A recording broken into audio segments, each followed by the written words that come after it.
In a studio that's in a basement comes the epic story of how two friends changed the future of the movie podcast game forever.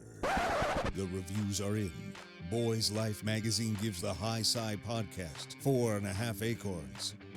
The Daily Bugle says, these guys are super legit. And Pope Francis declares the podcast as life-affirming. From the kid who tried to get smart with David Spade and got fucking old. You're still out. You're still bad. And the guy who can name all four Baldwin brothers. Alec, William, Daniel, and the baby boy, Stephen. Live from the studio of his parents' basement. The Have You Seen It podcast. Welcome back to the Have You Seen It podcast. My name is Mason Knight, and sitting across from me is the one and only Cash Kraus. Yes, sir. Still here. Still here, still kicking. 2020 is still getting crazier. Yeah. Crazier. As if things couldn't get any crazier. We say that this past week. We has say just that been every wild. single time we come on there. We insane, say it can't get any crazier, but it's fucking nuts. Yeah, Someone is writing this. I know. The country you is in can't write chaos. this. You really can't write this stuff. Yeah. As we speak, fucking Louisiana's getting hit by the strongest hurricane Since Katrina. If not They bigger. said they're 160 years was the last one. It's a Wow. Category 4, 150-mile-hour winds. They said it. I just saw this is what paramedics said. If you're staying there, make sure you write your name, next of kin, and put it in a baggie and put it in your pocket so they can identify your body. That's pretty dark. Because he said they can't go in there until the storm's completely done. So you just have to wait. So That's wild. It's 2020, baby. Yeah, it is. It's a fucking. It's just every single week. It's a crazy. documentary's dream year. Yeah, There's so many storylines. There's so there many. are way too many. It'd have to be a mini-series. And an extended one at that. Exactly, maybe 2 or yeah. 3 And now they're seasons. repeating storylines. Did you hear Kim Jong-un is in a coma again? Again. Yeah, I don't like when they recycle storylines. I know. Come on, guys. Just give us a Give us story something new. once. Give us something yeah, new. Come on. Something Don't original. come back and do something you already did in the earlier season. Exactly. But yeah, it's getting wild. It is. It's getting wild. But it's Crazy a good times. time to watch horror films. Right, because we're living in Absolutely, horror I really do believe that. Especially because we're all quarantined. We're all feeling very isolated, and that's what horror films always have to do with is isolation. Yes. Whether you're in a cabin or in space or in the middle of the ocean, it's always isolation. Mm-hmm. And that is what Relic, our new movie Monday that we're doing this week, that does extremely well. Yes, it does. Is making you feel fucking isolated and alone. But and let's talk about the debut for Natalie Erica James as the director first and ever writer of this film. For what she was able to pull off here, overall, I gotta say, I was pretty impressed. yeah, for your first ever director debut, and she wrote it or co-wrote it with someone else. She did a fantastic job, and fucking strangely enough, produced by Drake Gyllenhaal and executive produced by the Russo brothers. Yes. Oh my God, you must be feeling so fucking confident as a director when you have those kind of people Backing you. backing your vision, your dream. And yeah, that's incredible. Well, first let's talk about what Relic is. A daughter, mother, and grandmother, 3 generations, Of course. are haunted by a manifestation of dementia that consumes their family's home. And something with this movie, too, is like the whole time, especially in like Act 1 and stuff, you're really wondering, is this dementia or is this some like supernatural element within this home? Yeah, You know, there were so many questions in the first act that's that true, weren't answered. But I think even early on, Which is good. That's what you want. You start getting the idea that, it's just dementia. Mm-hmm. Like it's just the horrifying terror of Alzheimer's and losing someone you know, and then them losing themselves. It's horrifying, and that's what I thought this film did so good. Is you could tell it had a statement to make and a mission and a goal, and it accomplished that perfectly. I thought because its goal was to show you the terrors of someone you know and love getting dementia, and then dealing with resentment and abandoning that person. You know, that's a huge culture thing. Is when someone gets dementia and gets old, we fucking lock Put them him in a home. put them in a home Yep. and never see him. Forget Never about see him. Yeah. Because one, you know, it's hard to see someone that you know lose their personality. So it's hard to go and see that every day, but you got to do it, man. Because these people, they got fucking are rife in retirement homes. They all have depression and anxiety and shit because no one's going to see them. But I thought the film did such a good job of shining a light on that and showing you exactly what it feels like, and just showing you how foreign it is and how you can never know what someone going through Alzheimer's is going through. Yeah. You can never know what it's like to look in the mirror and not recognize the person you're who it staring is. at. Yeah.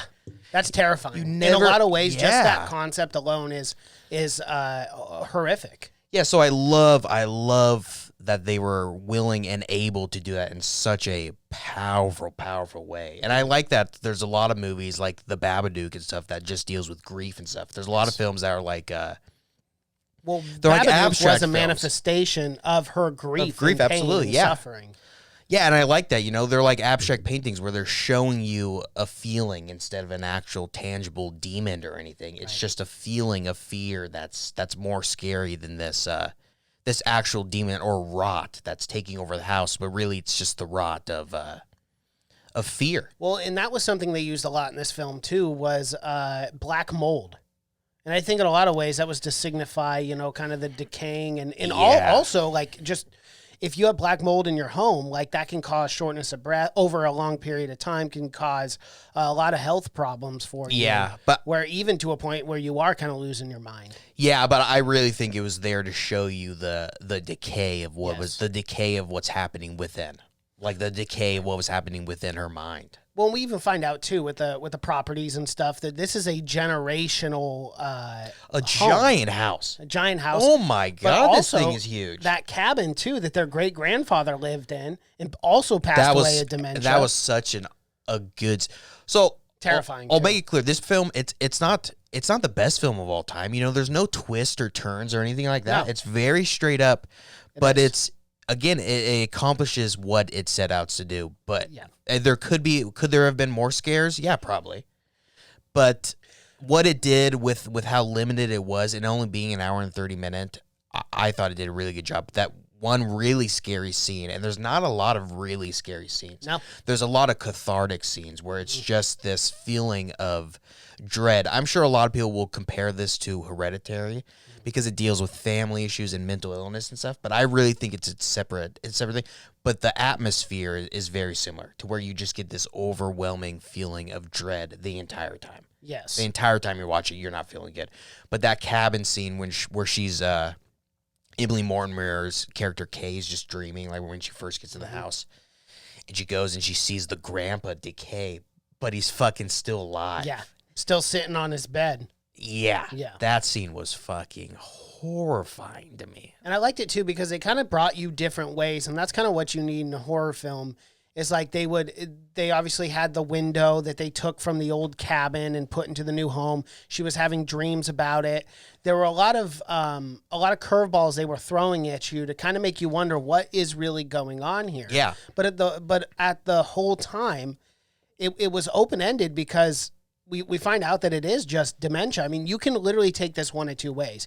You can look at like a demon possession of the house, you know, and that this demon was taking over and which caused Edna to have dementia, or you can just look at it straight up and literally the cause and effect of like what dementia does to families. Oh yeah, I absolutely think. And I took it more the literal term than I did. Oh yeah, demonically. I believe it's the latter for sure. It's just a representation, and her going out and having that dream and seeing her grandpa was giving you evidence that this runs in the family. That they saw because obviously the grandpa didn't turn black and wither away like a dead slug.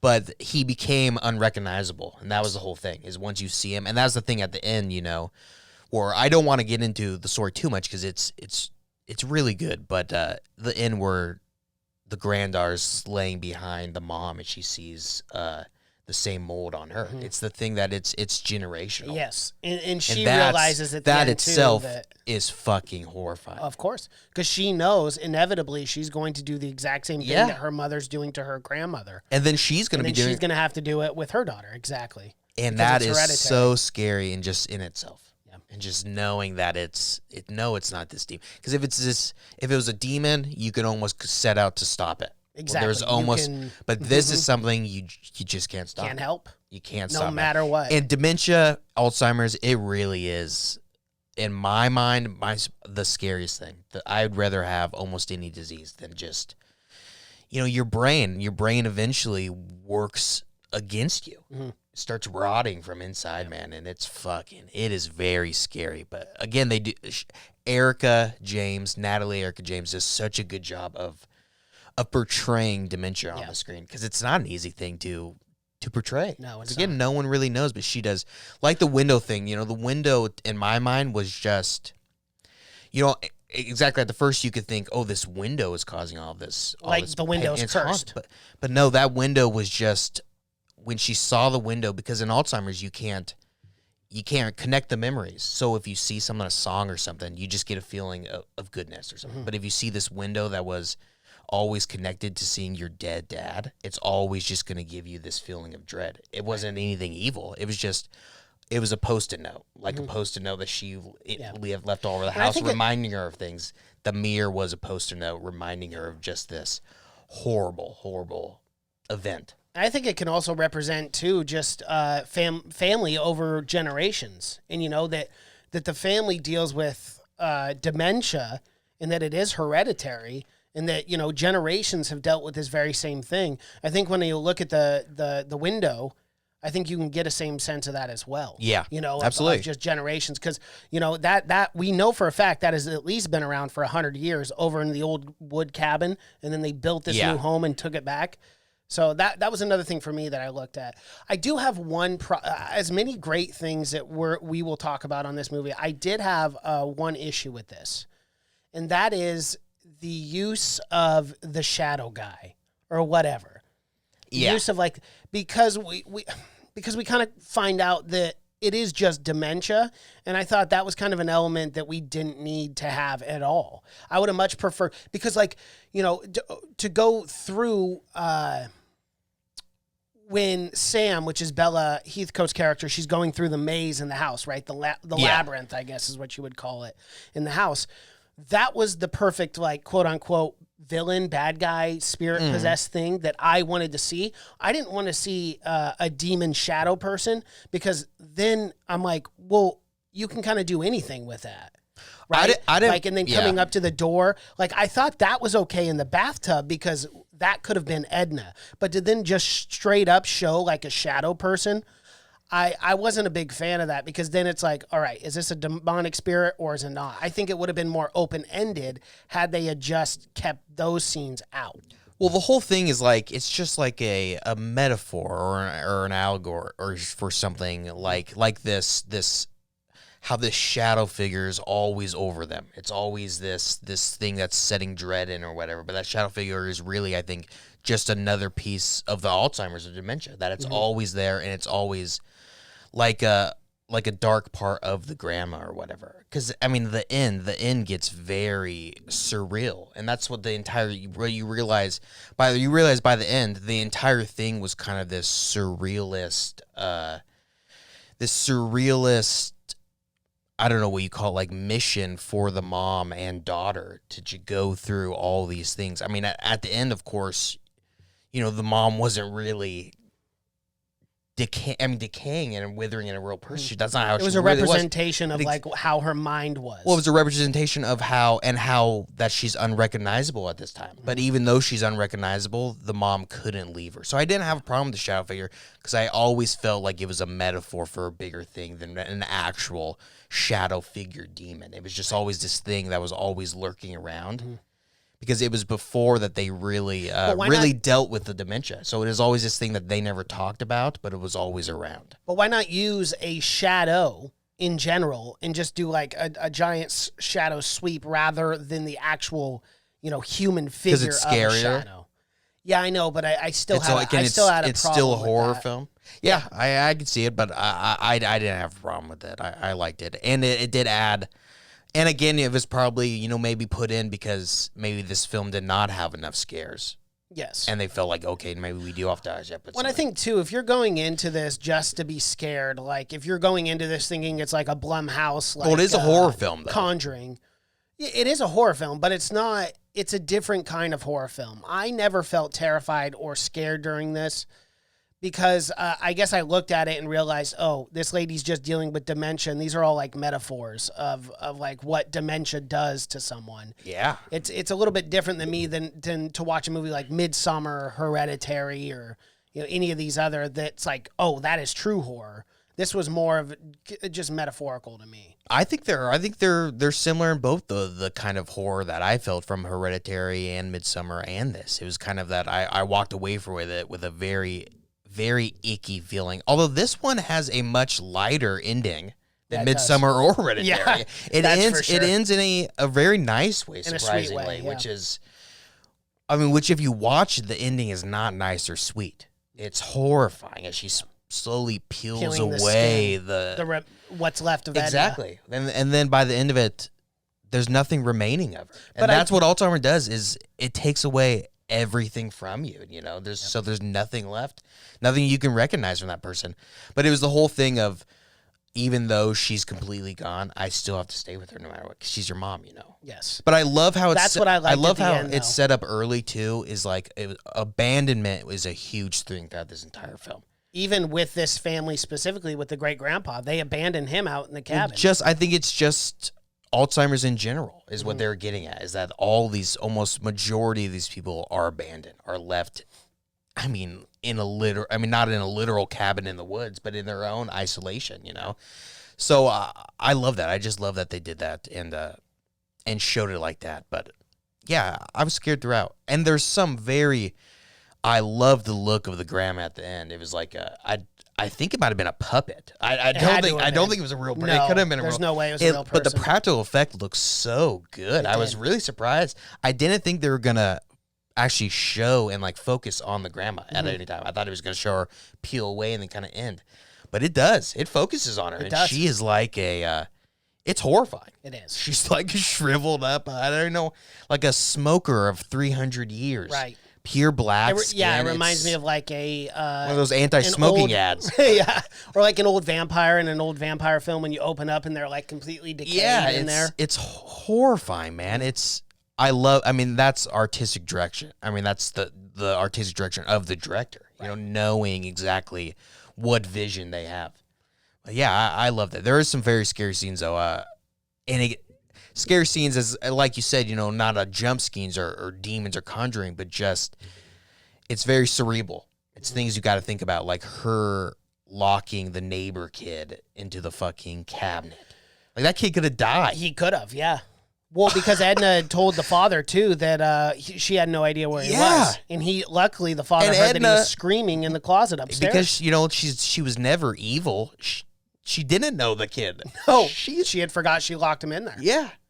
So that's fucking horrifying to me. And that kid, you're scratching at the door, and that was really freaky to me.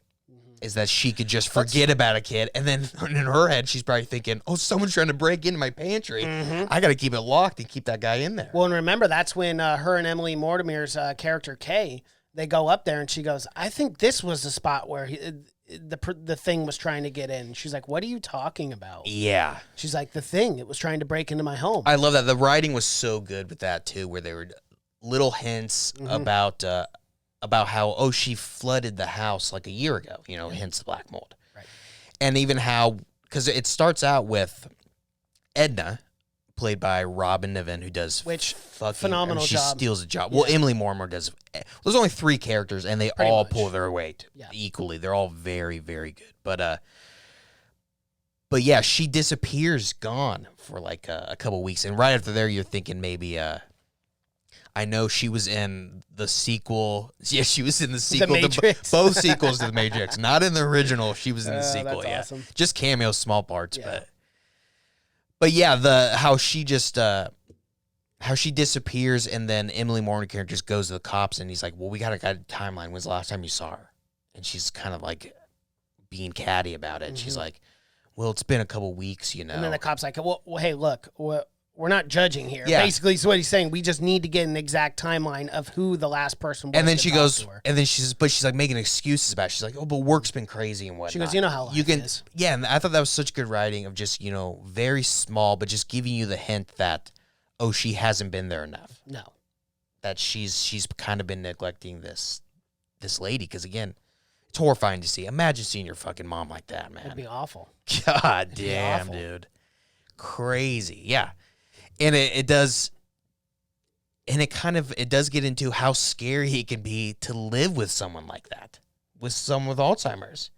With them, a really good job is when she wakes up and she sees the mom in the hall, you know, and she's just staring at the window. Mm-hmm.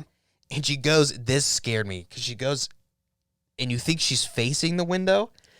And she goes like That this. scared the shit out. I know. And I it thought was it was her like face. Voldemort. Yeah.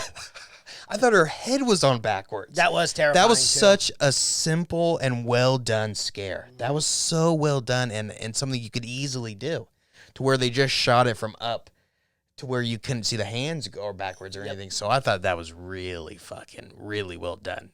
But yeah, that was a good scare, and it had its good moments, especially when she's taking the bath at the end and she looks at the window and the mom is just fucking stabbing herself in the chest. Oh my God. Yeah, the last 20 minutes are fantastic. Oh, yeah. I mean, legitimate. Like, the rest of this movie is a slow burn 100%. Yes. Those last 20 minutes are legitimately scary. The payoff is great. When the mom's walking around and her legs are snapping, they're snapping back. Oh my God. Yeah, you're like, And her what the face hell is going falling on? off. Yeah. And her chest is starting to rot and stuff. It's, oh my God, dude, it's When horrifying. I felt a huge sense of claustrophobia when Bella Heathcote, which is Sam in it, was walking through, and then you see the walls get smaller and Yes. smaller Yeah, I did and too. smaller in each way, and then you're just Again, like, it was oh my such God, a she's weird, gonna die. bizarre house for some reason. The house seemed like it was endless. Yeah, infinite. And then it had so many like secret passages. But yeah, and I love it when whatnot. she starts breaking through the rot and it's like fucking spraying in her mouth and shit. But yeah, again, it did such a good job of just illustrating in a really broad sense of the whole. Like the house was the grandma. Yes. And it started to rot from inside, then it started to become like unrecognizable. But yeah, that was a legit scare. Oh yeah, Those absolutely. chest sores were fucking disgusting. But great makeup. It's all practical effects for sure. I mean, Yeah, there's whoever not was an, responsible for that did a great there's job. not an ounce of CGI in this bad boy, because it's very art house, you know.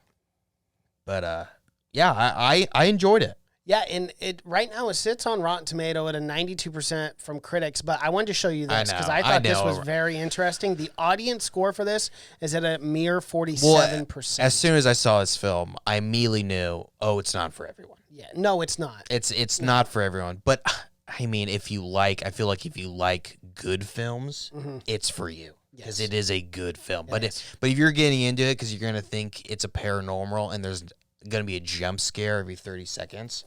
Not the case. Not the case at all. But yeah, I don't. Maybe I'm in the minority, but that's just isn't what scares me anymore. It's films like this that really fucking fill me with dread, that leave a much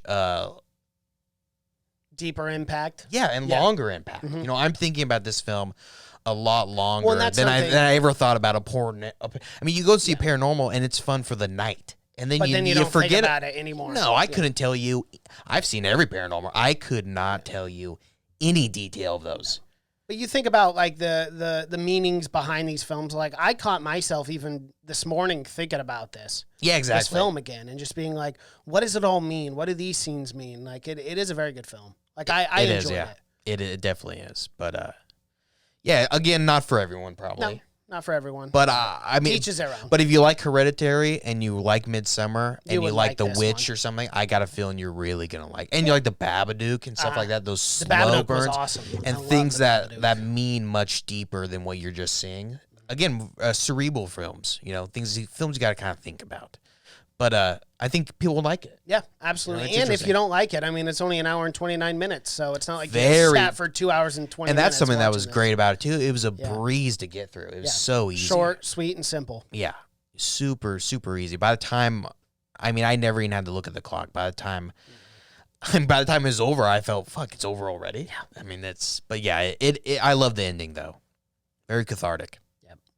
All right. Alrighty, well, that is our review for Relic. If you guys like what you're seeing here and you're watching on YouTube, please be sure to like this video, comment below, subscribe to the channel, and hit that bell notification as we drop videos here every single day. If you're listening in podcast form, you can find our podcast, Spotify, iTunes, SoundCloud, Google Play, and Stitcher, social media pages, Twitter, Seen It Podcast. Cash is on Twitter, that's just Cash. Instagram, Have You Seen It? Facebook, Have You Seen It Podcast. Thank you so much for watching and listening. My name is Mason Knight. That is Cash Krause, and until next time. Bye.